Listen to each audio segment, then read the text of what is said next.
My sister took everything from me growing up, until the day she needed something I finally refused to give. Growing up, my sister Lena was always the center of attention. Not because she asked for it. Not exactly. It just seemed to happen naturally around her. If she was upset, everyone noticed. If she was happy, everyone celebrated. If she made a mistake, there was always a reason behind it. I was the older one, which meant I was expected to understand. That word followed me through most of my childhood. Be understanding. Your sister is going through something. You're stronger than she is. First, I believed them. Lena struggled in school while I did well, so teachers focused on helping her. She had emotional ups and downs while I was quieter, so our parents spent more time managing her feelings. I didn't complain much because every time I thought about it, someone reminded me how much harder things were for her. Over time, it became normal that things revolved around her. If we argued, I was told to let it go. If something went missing from my room, it was usually because she had borrowed it without asking. If she wanted something I had, somehow I ended up giving it to her.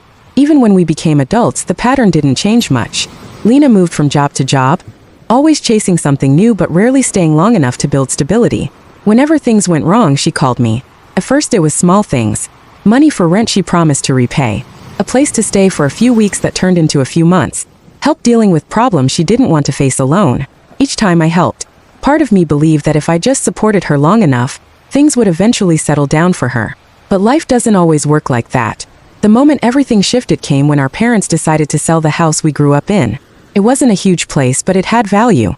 They planned to divide the money between us once the sale was complete. For the first time in my life, I thought maybe something would finally be balanced. Lena had a different idea. A week before the sale finalized, she called me sounding unusually emotional. She explained that she had fallen behind on debts, and that if she didn't pay them soon, things could get serious. Then she asked if I would give her my share of the house money. Not lend it, give it. When I hesitated, she reminded me how many times I had helped her before. She said family should support each other when things get difficult. Part of me almost agreed, but something inside me had finally grown tired. I asked her what would happen next if I gave her the money. She didn't really have an answer. That was the moment I realized something I had avoided seeing for years. My help had never solved her problems. It had only delayed them. For the first time in my life, I said no. The silence on the phone lasted longer than any argument we had ever had. Then Lena accused me of abandoning her, of becoming selfish, of thinking I was better than her because my life looked more stable. I listened without interrupting, because for the first time I understood something clearly. Helping someone who refuses to change doesn't make you kind.